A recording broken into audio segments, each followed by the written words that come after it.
قسم کی حمد و ثنا اور درہم کی تمام بڑائیاں وکل عبادات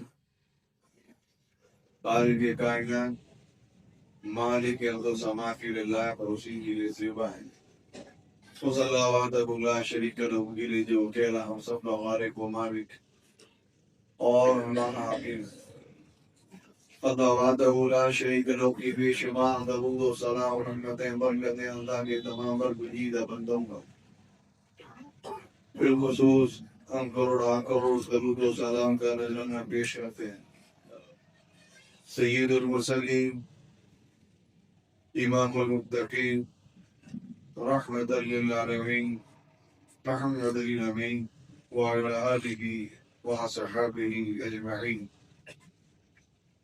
حضرات، اللہ تعالیٰ نے اپنے آخری پیغمبر جناب محمد رسول اللہ صلی اللہ علیہ وسلم کو ان کے زندگی کے آخری ایام میں، آخری دنوں میں ایک بہترین عبادت جس کو ہم حج کہتے ہیں اس معاملے کو اپنے قرآن میں اليوم اکملت لکم دینکم آیت اتار کر پوری دنیا کے سامنے اس بات کا اعلان کر دیا کہ محمد رسول اللہ صلی اللہ علیہ وسلم جو دین لے کے آئے، جو قرآن تمہیں پہنچایا، خود ان کے جو فرمان ہے، جو حکم ہے، ان کی زندگی کے جو ایام ہیں، اللہ تعالیٰ نے اس قرآن کی شکل میں اور محمد رسول اللہ کی حیات طیبہ پر اپنے اسلام اور دین کو مکمل کر دیا ہے. یعنی اب اسلام کے نام پر جو کچھ کیا جائے گا وہ اللہ کے قرآن پر اور محمد رسول اللہ کے فرمان پر چیک کیا جائے گا، کیونکہ اللہ نے ان دو چیزوں پر دین کو مکمل کیا.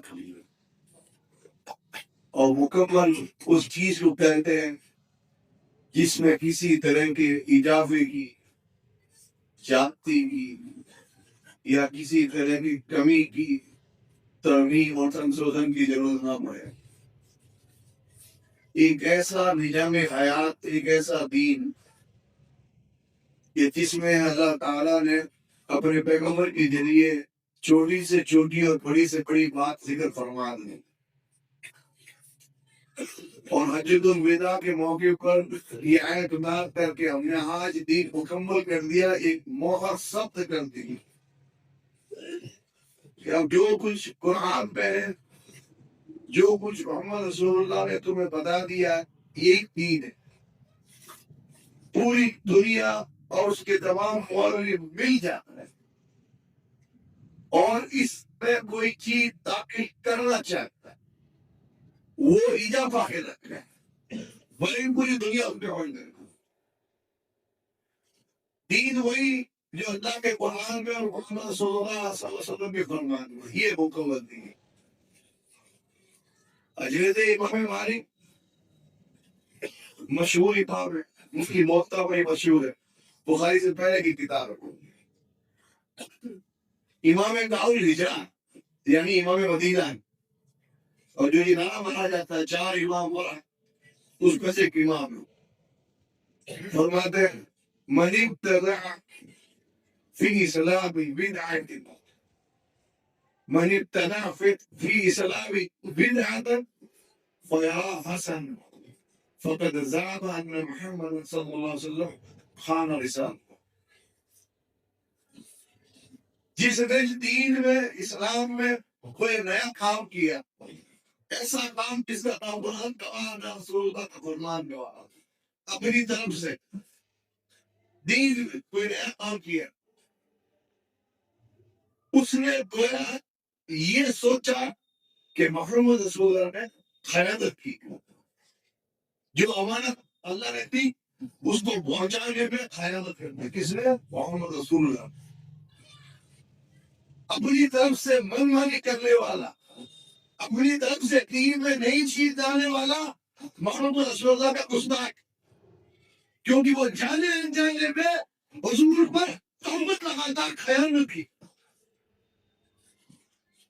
کیسے خیانت کی، اور یہی بات ختم نہیں کی، فرمایا لا يصلح آخر هذه الأمة إلا بما صلح به أولها، اس امت کا جو آخری طبقہ اس کا سدھار، اس کی اصلاح اسی چیز سے ہو سکتی ہے جس چیز سے اس امت کے پہلے طبقے کی اصلاح ہوئی۔ صحابہ کرام کی اصلاح کس چیز سے ہوئی؟ تابعین نے دین کہاں سے لیا؟ تابعین نے، محدثین نے، چار امام نے، بزرگوں نے دین کہاں سے لیا؟ ان میں نیکی، تقوی، سدھار کہاں سے ہے؟ امام مالک کہتے ہیں اسی چیز سے سدھار ہوگا، پچھڑوں کا، پاگلوں کا، جس چیز نے پہلے بابوں کو سدھارا، اور وہ کیا تھی؟ رسول اللہ کے دور پہ، صحابہ کے دور پہ کیا چیز تھی؟ اللہ کا قرآن قرآن اور مصطفیٰ کا فرمان تھا، کوئی تیسری چیز تھی؟ اسی سے اس امت کے آخر تک کے اصلاح ہو، یہی نہیں ہوگی۔ فَمَا لَمْ يَكُنْ يَوْمَئِذٍ دِينًا لَا يَكُونُ يَوْمَ دِينٍ، جو چیز رسول اللہ کے دور میں دین نہیں تھی وہ چیز آج بھی دین نہیں بن سکتی، ثواب نہیں بن سکتی۔ کیا مانا ہے؟ اتنی واضح بات کا کیا امت کو سمجھ آتی ہے چیز؟ اللہ کے رسول کے دور میں جو چیز دین نہیں تھی وہ بعد میں بھی دین نہیں بن سکتی۔ اب دلوں میں ہاتھ رکھ کے دو کے اللہ کے رسول کے ٹائم میں کوئی کیوں بھوکا تھی؟ رسول اللہ کے دور میں درگاہ تھی، اس پر خود سنتے تھے، کسی صحابی کی چھٹی آتی تھی، یا تابعین میں سے کچھ لوگ ہر سال درگاہوں پر اٹھ کر ملن لگاتے تھے، کیا گھروں میں سلتے ہوتے تھے؟ کیا گھروں میں عمارتیں بنی ہوئی تھی؟ کوئی گاؤں کے باقاعدہ سے پوری دنیا کے اہل بلند مل کے نہیں بتا سکتے کہ اس پاکیزہ دور میں، وہ دور جس کو رسول اللہ نے خود کا بہترین دور، اس دور میں جو لوگ تھے وہ بھی سب سے بہترین، سارے دنیا کے ولی اور اولیاء مل جائے ان کے قدموں کی برابری نہیں کر سکتے۔ کر سکتے ہیں صدیق اکبر رضی اللہ تعالیٰ عنہ اور فاروق اعظم کی قدموں سے اٹھنے والی دھول، وہ بھی آج کے 1,00,000 ولیوں سے بہتر ہے۔ کس کو تو ہوا دیا جاتا ہے ولیوں کی محبت کا نام لے کر، بتا اتنے مقدس لوگ تھے، ابو بکر عمر کے سوا پورے مدینے میں گھوم کے آ جائیے، عمرہ کرنے والے، حج کرنے والے، اور وہ آ کے بتا دیں کہ سیدنا عثمان کی قبر کہاں، سیدہ فاطمہ زہرا کی قبر کہاں، کوئی نہیں بتا سکتا۔ ان کی بھی قبر اس لیے ہے کیونکہ حضور کے دائیں بائیں لیتے ہو، حضور کے پاس لیتے ہو، اور پڑھو اللہ کے نبی کی پیشی گوئی کے مطابق قبر کا پتہ دی، اور یہاں ہر چھوٹے اور بڑے نیک آدمی کی قبر پر کئی منزلیں عمارتیں بنی ہوئی، دور سے پتہ لگ جاتا فلاں کی قبر ہے۔ امام مالک کہہ رہے جو دین اس وقت نہیں تھا وہ بعد میں بھی دین نہیں بن سکتا۔ اللہ کی قسم کھا کے کہتا ہوں اللہ کے رسول کے دور میں ایک درگاہ نہیں تھی، ایک قبر ایسی نہیں تھی جو گمتا تھی، اللہ یہ کہ اللہ کے نبی نے اپنے داماد کو اور اہل بیت کے شوقین کو سیدنا علی حیدر کو کہا علی جو قبر گھومتا دیکھتا ہوں اس کو گرا دو،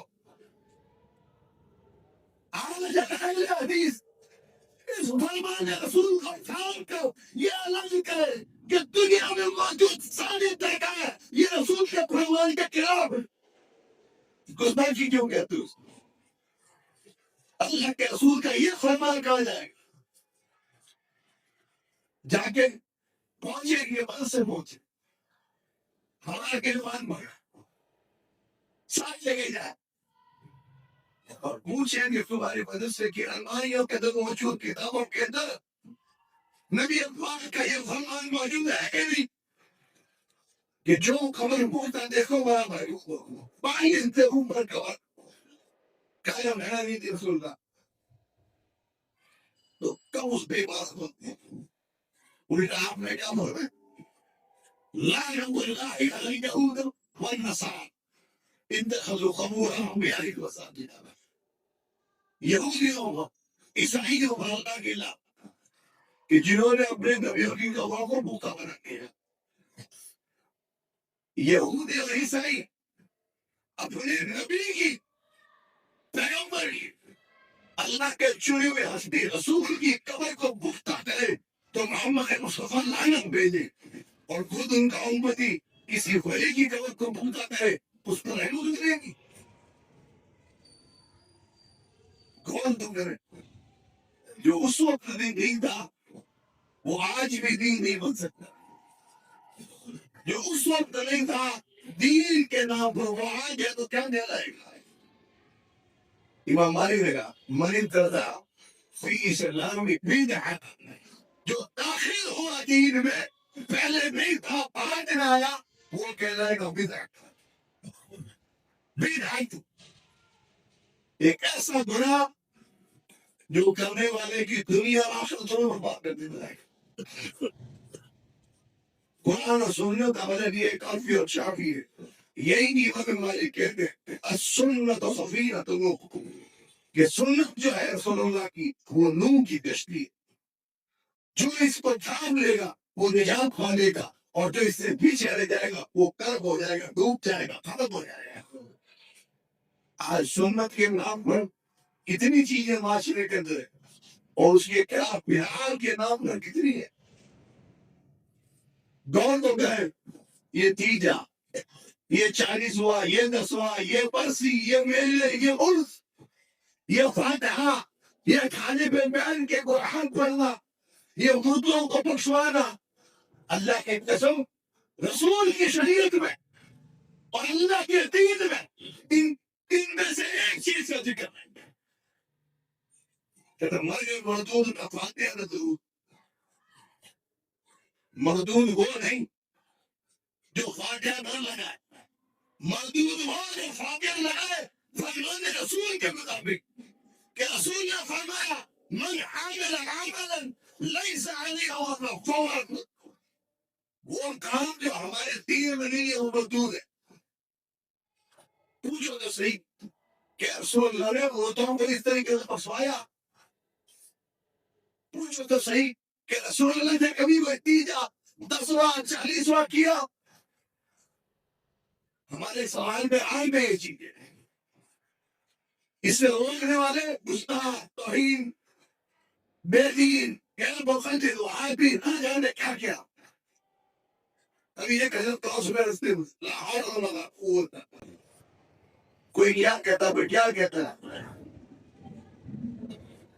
ہم کہتے ہیں اللہ کا جو دین ہے جو اللہ کے پیارے پیغمبر لے کے آئے اس دین پر عمل کرو گے تو دنیا خبر اور حشر تمام مرحلے میں پار ہو جاؤ گے اور کامیاب ہو جاؤ گے اور رسول کے دائرے دین کو کافی نہیں سمجھا اور مولویوں کی باتوں میں آ کر نئے نئے کام کرتے رہے سماج سوسائٹی گھر مولوی امام مفتی ان کے چکر میں پھنس کر ایسے کام کیے جس کام پر نہ اللہ کی بات نہ مصطفیٰ کی بات تو جانو ان کاموں کے کرنے کی وجہ سے دنیا اور آخرت دونوں برباد ہو جائے گی کیونکہ ایسے کاموں کو اللہ کے نبی نے فرمایا شر الامور محدثاتها سب سے برے کام دین میں یہی ہے جو ایک آدمی اپنی طرف سے ایجاد کر کے اس میں داخل کرتے ہیں اللہ کے رسول کی شریعت کیسی ہے؟ پچھلے ہفتے جو موجود تھے ان کو بتایا تھا اللہ کے بیٹا ماں ترکت شیئا، ایسی کوئی چیز تمہیں بتانے سے نہیں چھوڑی جو اللہ کے قریب کر دے، جہنم سے دور کر دے، ہر چیز بتا دی۔ ہمارا دین تو ایسا دین ہے کہ چھوٹی سے چھوٹی نیکی بھی ذکر کر دی کہ راستے سے اگر کوئی آدمی نکلتے ہوئے کوئی تکلیف دینے والی چیز کو اپنے پیر سے بھی دور کر دے تو اس کے لیے صدقہ دکھا جاتا ہے۔ کتنی چھوٹی نیکی ہے جس کو کرنے کے لیے کوئی تکلیف نہیں اٹھانی، کوئی پروگرام نہیں بنانا، کوئی پلاننگ نہیں کرنی، جائے بڑے گھر مسجد دکان تجارت کئی نوکری نہیں جا رہے اور راستے میں پتھر پڑا تھا، پیسے ہٹا لیا، اللہ کی قسم ہے آپ کے کھاتے میں صدقہ دکھا گیا۔ اتنی باری اور اتنی چھوٹی چیز بھی ہمارے نبی نے ثواب کی، نیکی کی، اللہ راضی ہونے کی بتا دی۔ یہ فاتحہ جس پر اتنی بڑی جنجن کی، اتنی بڑی جنجن کی، یہ درگاہ ہے، اس پر ہونے والے عرس جس پر اتنا جنجن تھا، اللہ کے نبی نے ان کے بارے میں کچھ کہا ہوگا نا، کوئی چیز بتائی ہوگی نا، تبھی تو اتنے سوال کر رہے ہیں۔ اور ہم لوگ جو ہے کہ مت کرو برباد ہو جاؤ گے، ابھی پتہ نہیں چلے گا، قبر میں آنکھ کھولیں گی تو پتہ چلے گا، میدان میں محشر میں کھڑا ہوگے تو پتہ چلے گا۔ اتنا بڑا معاملہ ہے۔ اجمیر میں ہندو مریض ہو رہے ہیں، ان کی قبر کو پوتا نہیں کریں گے، وہاں ان سے کریں گے تو کہاں کریں گے؟ میں کہتا ہوں چھوڑو، قرآن چھوڑو، حدیث چھوڑو، صحابہ کو چھوڑو، تابعین کو چھوڑو، تبع تابعین کو چھوڑو، مجھے کوئی مولوی اتنا بتا دے کہ جو 4 امام پر رکھا نام رکھایا جاتا ہے ان میں سے بھی کسی نے کھاؤ کوئی اس کرنا اور درگاہ پہ حدیث دے، اور اتنا بھی نہیں تو کوئی یہ بتا دے کہ خواجہ معین الدین چشتی نے یہ کھاؤ کہ میری قبر کو پختہ کر کے وہاں ان سے ملے کر دو۔ صرف مشرق کے لیے عوام اور مولوی اپنی جیب بننے کے لیے امت کو بدعت اور شرک کے کام کر لے جا، اتنا بڑا مسئلہ ہے ہمارے سماج میں۔ فاتحہ کا دیجیے گا، درگاہوں کا، اس کا کئی جگہ نہ ہوگا، قرآن میں سنت میں کبھی پوچھا ہم نے مولویوں کو، چھوٹی نیکی تو صاف صاف ذکر کہ یہ کرو اتنی نیکی، یہ کرو اتنا ثواب، ایک دم صاف قرآن میں حدیث میں صاف ذکر ہے۔ لیکن ان چیزوں کو جو مولوی نے ایجاد کی ان کو ثابت کرنے کے لیے بڑا جوڑ لگانا پڑتا ہے۔ آدھی قرآن کی آیت، آدھی حدیث، آدھا ادھر سے آدھا ادھر سے، کہاں کی بات کہاں جوڑ میں لاگے راجے کو یہ ثابت ہو گیا، ایسے سب کچھ ہوتا ہے۔ کئی جگر نہ ہونا چاہیے، جگر ہے، ان کے خلاف جگر موجود ہے، ان کے خلاف قرآن کے اندر ذکر موجود، رسول اللہ کے ذکر موجود، یہ چیزیں بدعت، یہ سب چیزیں ہمارے سماج میں کیوں ہو رہی، کہاں سے؟ اس کی ایک وجہ یہ سمجھ آتی، یہ مولویوں کے اندر بھکتی کیوں، گیلوں کی طرح مسلمان بھی آئے، ملا اور مولویوں کو ایسا مقام دے دیا جیسا مقام انہوں نے رسول کو بھی دیا۔ جنوں کی پوجا ہو رہی ہمارے سماج میں، ایک بھی ایجاد ہوا ہے، چند سال ہوئے، لوگ پوج رہے ہیں اس کو، اس کی جوتی کو سب پہ لگا رہے ہیں، سب پر ٹوپی، اس ٹوپی پر پیر کی جوتی، ہم نے دیکھا یہ محبت، یہ اخلاق، اور گستاخ کہتے ہیں دوسروں، ٹوپی رسول کی سنت ہے، سر لگنا، رسول کی سنت پر پیر کی جوتی، بتاؤ وہاں کوئی کر رہا ہے، جندوں کی پوجا ہو رہی، اپنا ایمان، اپنی قبر، اپنی آخرت کوئی نہیں سوچ رہا، بھیڑ جا رہی اس کے پیچھے جا رہے ہیں، یہ روح کے سوچ نہیں رہے کہ یہ فاتحہ، یہ درود اور یہ چیزیں جو ہم نے ایجاد کر لی اور ڈال دی، صحیح درود صحیح فاتحہ دوسری چیز ہے، وہ تو عمل نہیں کرتے، اور معاشرے کی باتوں میں عمل کر کے جہنم رسید ہو رہا ہے. ان سب کی چیز کے پیچھے یہ کہا 4 ایمان بار. ان سب چیزوں کا وجود کس کے پیچھے ہم کی تقریر 4 ایمان بار. ایک کو فالو کرنا پڑے گا. اس چیز کو اس نعرے کو ایک قرآن پہ دوڑ کے دیکھ لیں کہ بدعت کسے کہا گیا. جو نہ اللہ کے قرآن میں جو نبی کے فرمان میں موجود نہیں وہ بدعت ہے. کوئی ایک ورڈ کہے تاکہ بتائے کہ جس میں اللہ نے امت کو 4 فرقوں میں بٹنے کا حکم دیا کہ 4 بات ہوں گے اور اتنی غربت کہ 4 صرف 4 اور 4 میں سے بھی صرف ایک کو فالو کرنا. اللہ کے رسول کے دور میں کوئی حنیفی تھا, کوئی شافعی تھا, کوئی مالکی تھا, کوئی حنبلی تھا.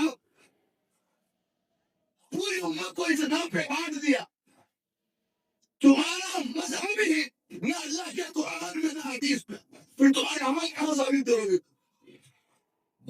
یہ چیزیں ثابت کرنا بعد کی بات ہے. یہ تربیت یہ آدمی یہ سب بات کی بات ہے. جس چیز پہ مذہب ٹکا ہوا ہے, جس چیز پہ مذہب کا فرقہ ٹکا ہوا ہے, وہ بنیادی کھوکھلی ہے. اور ہمیں کیا اور اس نام پر پوری امت کو بانٹ رکھا.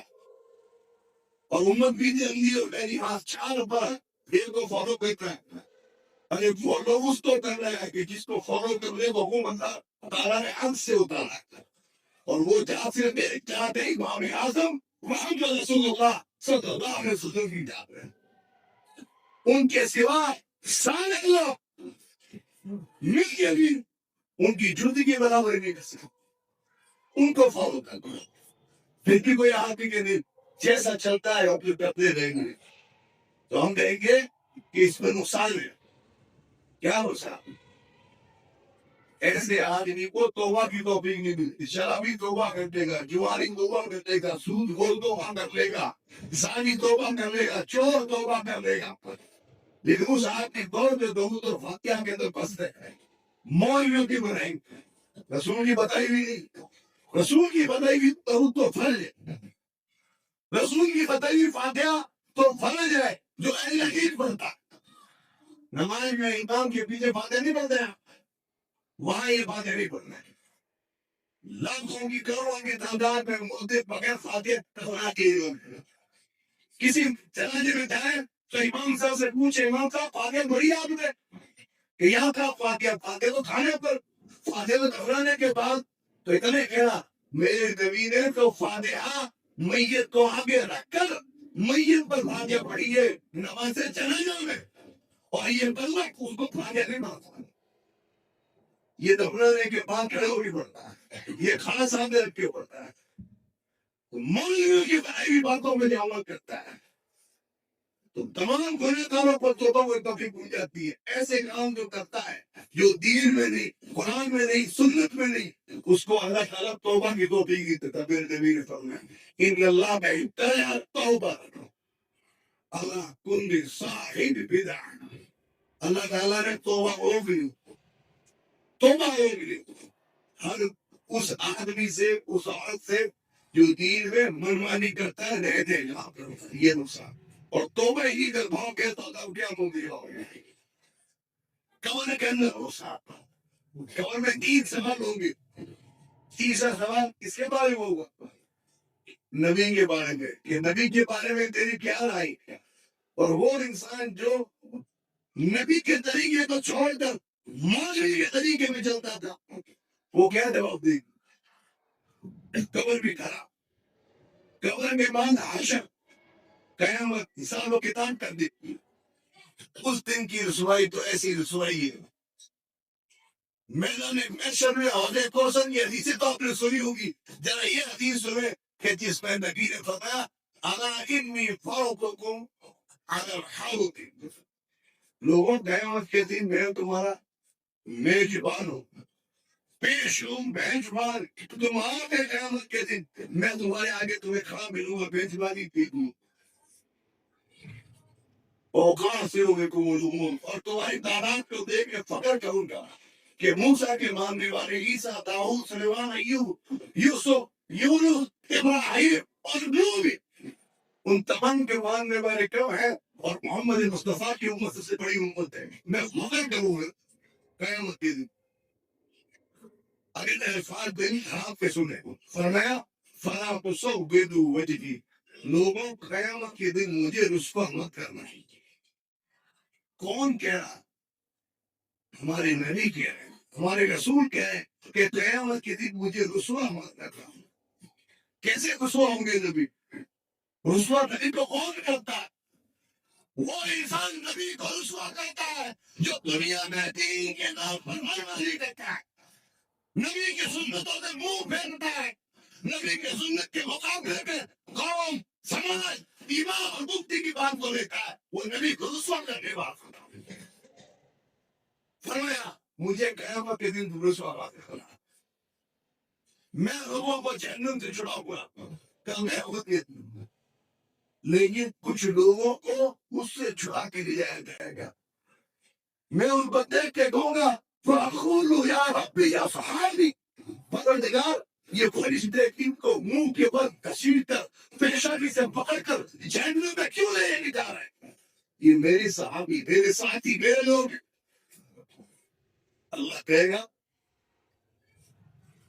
اِنَّكَ لَا تَدْرِي، نبی سے کہا جائے اے نبی آپ نہیں جانتے. یہ علم غیب کا مسئلہ حل ہو گیا. آپ نہیں جانتے کیا بات ہوگا؟ جو علم غیب جانتا ہو، سب کچھ جانتا ہو، کیا ہوگا کیا ہوا، قسمتوں کے رات دلوں کے رات جانتا ہو، اس کو وہ یہ کہہ سکتا ہے آپ نہیں جانتے. جبرائیل کا عقیدہ وہاں چل رہا ہے اِنَّكَ لَا تَدْرِي، آپ نہیں جانتے مَا أَحْدَثُ بَعْدَكَ، جن کو جہنم میں لے جایا جا رہا ہے ان لوگوں نے آپ کے بعد نئے نئے کام کیے تھے. نئے کام کسے کہتے ہیں؟ جو موجود نہیں ہو پہلے اور آج میں ڈالا گیا ہو اس کو نیا کہا جاتا ہے. اللہ کی قسم جن جن چیزوں کا ذکر کیا وہ موجود نہیں تھے رسول اللہ کے قوم میں. آپ کو گمراہ کرنے کے لیے صرف اور صرف یہ کہا جاتا ہے رسول کے دور میں گھڑی نہیں، کیمرہ نہیں تھا، مائک نہیں تھا، وضو کی ٹوٹی نہیں تھی. کیا یہ بھی نئے کام ہے؟ یہ بھی بدعت ہے؟ یہ بھی اضافہ ہے؟ یہ اس طریقے سے آپ کو گمراہ کر رہے ہیں. ہم کہتے ہیں کوئی یہ تھوڑی کہنا ہے ٹوٹی سے وضو کرو تو 10 نے کی اور دھوکے سے وضو کرو تو 20 نے کی. میرے فلان میں حج میں پھر جو زیادہ ثواب کم ثواب، اونٹ پہ جو زیادہ ثواب، کوئی کہتا ہے کیسا؟ فاتحہ بدو ثواب ہے، لوگ تو یوں کہتے ہیں. اس پہ حاضر دینا ثواب ہے، خالق بنانا ثواب کا کام. ان دونوں کا نظر نہیں آتا. دنیاوی کام جو رسول کے دور میں نہیں تھے بعد میں ہو وہ بدعتی کہلاتے. کیوں؟ وہ چیزیں جو دین میں داخل کی تھی ثواب کے نام پر، دین کے نام پر، ان چیزوں کو بدعت کہتے ہیں. میرے بھائیوں اور دوستوں، کہ قیامت کے دن میدان محشر میں ایسے لوگ جو قرآن اور سنت کے خلاف چلتے ہیں، قرآن اور سنت کے حق کا کام کرتے ہیں، دین میں منمانی کرتے ہیں، غیروں کے اتباع پیروی کرتے ہیں، رسول کی سنتوں کو چھوڑتے ہیں، کل قیامت کے دن وہ رسوا ہوں گے. رسول کو بھی رسوا کریں گے، خود بھی رسوا ہوں گے، اور نبی کے ہاتھ پہ جنگ کوثر سے محروم ہو کر جنت کا ایندھن بنیں گے. ایسے لوگوں کو توبہ کی توفیق نہیں ملتی. اس لیے یہ حجۃ الوداع کے موقع کی باتیں تھی. یہ حج کوثر والی روایت کی اللہ کے نبی نے میدان عرفات میں بیان کی تھی. بڑی بڑی باتیں حضور نے اپنے حج کے خطبے میں گئی، ان میں سے یہ بھی تھی کہ لوگ بدعات اور خرافات اور ایسی چیزیں جو قرآن اور سنت میں نہ ہو ان سے اپنے آپ کو دور رہے، ورنہ دنیا آخر قبال جائے گی. اللہ سے دعا ہے اللہ قرآن اور سنت پہ عمل کی توفیق عطا فرمائے. جب تک زندہ رکھے قرآن اور سنت پہ عمل کی توفیق دیتے ہوئے زندہ رکھے. تمام طرح کی بدعات اور خرافات اور شرکیات سے اللہ امت کی حفاظت فرمائے اور صحیح دین سیکھنے کی اس پہ عمل کے اللہ توفیق عطا فرمائے. آمین. تقبل یا رب العالمین. وما علينا إلا البلاغ.